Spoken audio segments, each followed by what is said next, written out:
Kashmir files हो या Gujarat files हो, कश्मीर फाइल्स पे या गुजरात फाइल्स पे मूवीज बना करके लोगों में नफरत का माहौल पैदा नहीं करना चाहिए।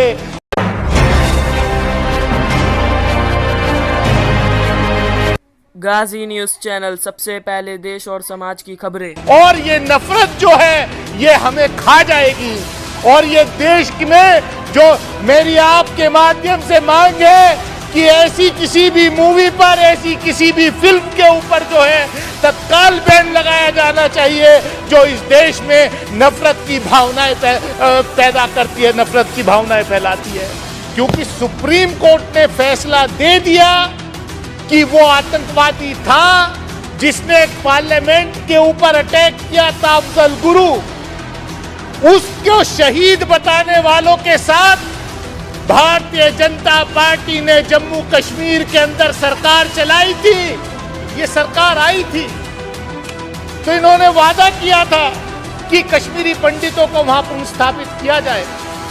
मैं आपके माध्यम से पूछना चाहता हूं सरकार से कि पिछले 2 वर्ष में आपने कितने कश्मीरी पंडितों को पुनर्स्थापित किया?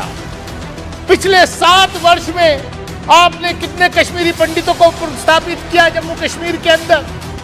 जो जम्मू कश्मीर के नौजवानों को रातों रात गायब कर दिया गया, उनकी पत्नियां उनको ढूंढ रही हैं कि वो जिंदा हैं या मर गए हैं। आखिर ऐसी कौन सी वजह है कि जम्मू कश्मीर के लोग 5 अगस्त 2019 के बाद से 1 साल से ज्यादा बिल्कुल लॉकडाउन की स्थिति में रहे? ना इंटरनेट कनेक्शन था, ना टेलीफोन था, ना कुछ था। धन्यवाद सभापति महोदय कि आपने मुझे बोलने दिया का मौका दिया। जो बजट अनुपूरक मांगे हम जम्मू कश्मीर के बारे में यहाँ डिस्कस कर रहे हैं, ये अधिकार तो जम्मू कश्मीर के जो इलेक्टेड रिप्रेजेंटेटिव वहाँ असेंबली में होते, ये उनका अधिकार था।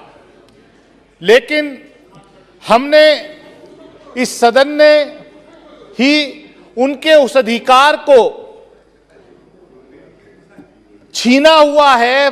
सरकार ने ये बाकायदे यहां वादा किया था आदरणीय गृह मंत्री जी ने कि बहुत जल्द जम्मू और कश्मीर में इलेक्टेड असेंबली होगी, वहां के राज्य को पूर्ण दर्जा दिया जाएगा। लेकिन आखिर ऐसी कौन सी वजह है कि जम्मू कश्मीर के लोग 5 अगस्त 2019 के बाद से 1 साल से ज्यादा बिल्कुल लॉकडाउन की स्थिति में रहे? ना इंटरनेट कनेक्शन था, ना टेलीफोन था, ना कुछ था। हम लोगों को उनकी पीड़ा उस वक्त समझ में नहीं आ रही थी, लेकिन ये कुदरत ने हमें, जब कोरोना आया तो हमें एहसास हुआ, इस देश की जनता को, पूरी दुनिया को, कि लॉकडाउन की स्थिति कैसी होती है। मैं आपके माध्यम से सरकार से यही कहूंगा कि जल्द से जल्द जम्मू एंड कश्मीर में चुनाव कराए जाएं, डिलिमिटेशन का बहाना लेकर के चुनाव वहां स्थगित ना रखे जाएं। जो इलेक्टेड रिप्रेजेंटेटिव हैं, ये अधिकार उनको दिया जाए। किसी से छुपा नहीं है कि जम्मू कश्मीर के क्या हालात, पिछले 3 दशकों में कितने लोग वहां मारे गए, हजारों की संख्या में लोग मारे गए, कश्मीरी पंडितों को वहां से निकाला गया, 10,000 से ऊपर का आंकड़ा है हाफ विडो का। ये टर्मिनोलॉजी हाफ विडो मैंने जब मैं कश्मीर गया था, जम्मू कश्मीर गया था एक डेलीगेशन में, तो मेरे सामने ये टर्मिनोलॉजी वहां पर आई। मैंने कहा ये हाफ विडो क्या है साहब? बोले हाफ विडो ये वो है जो जम्मू कश्मीर के नौजवानों को रातों रात गायब कर दिया गया, उनकी पत्नियां उनको ढूंढ रही हैं कि वो जिंदा हैं या मर गए हैं।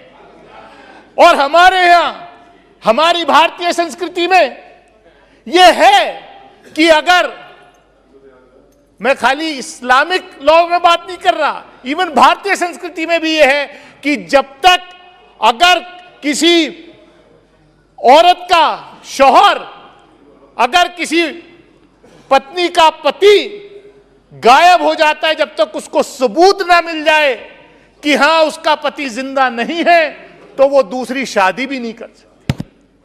ऐसी स्थिति से 10,000 से ज्यादा हाफ विडोज जो हैं वहां पर झेल रही हैं। 50,000 बेगुनाह लोग वहां मारे गए हैं। और जब ये सरकार आई थी तो इन्होंने वादा किया था कि कश्मीरी पंडितों को वहां पुनर्स्थापित किया जाएगा। मैं आपके माध्यम से पूछना चाहता हूं सरकार से कि पिछले 2 वर्ष में आपने कितने कश्मीरी पंडितों को पुनर्स्थापित किया? पिछले 7 वर्ष में आपने कितने कश्मीरी पंडितों को पुनर्स्थापित किया जम्मू कश्मीर के अंदर? आपके पास, मैं समझता हूं, कोई जवाब नहीं है। हां, आपने पिछले 7 साल में, बड़े अभी माननीय मंत्री जी कह रहे थे कि हमने ये किया, हमने, हाँ आपने किया।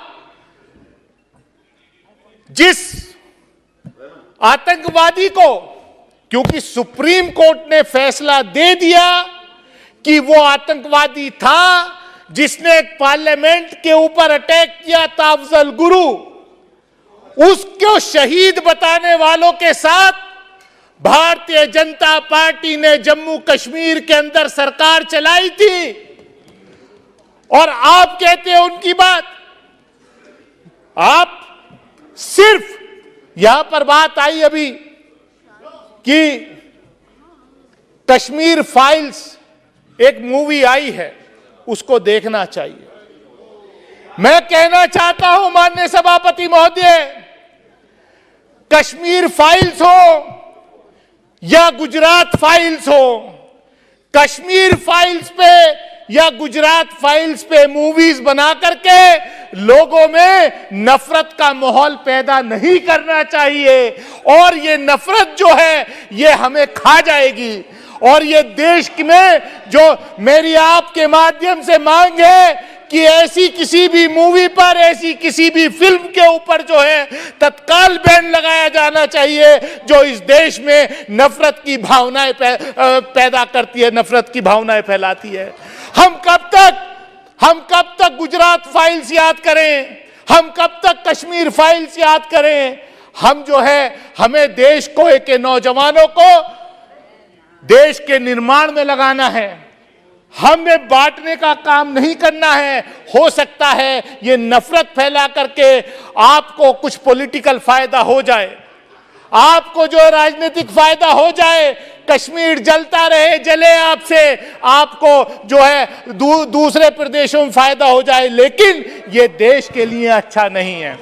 और मैं आपसे, आपके माध्यम से सभापति महोदय सिर्फ इतना ही कहना चाहता हूं, भाई 2019 के बाद जब यहां पर कश्मीर डिस्कस हो रहा था, जब जम्मू कश्मीर की विधानसभा को खत्म किया गया, जब जम्मू कश्मीर राज्य के टुकड़े किए गए, जम्मू कश्मीर के लोगों के अधिकार छीने गए, उस वक्त यहां बड़े जोर जोर से भाषण हो रहा था कि साहब अब जो है, मुझे भी कहा था सामने से गृह मंत्री जी ने उठ के कि अब दानिश अली आप भी जाकर के प्लॉट खरीद सकते हो, जमीन खरीद सकते हो जम्मू कश्मीर में, पहले नहीं खरीद सकता। मैं पूछना चाहता हूं कि कितने उत्तर प्रदेश या गुजरात के लोगों ने कश्मीर के अंदर प्लॉट खरीदे हैं?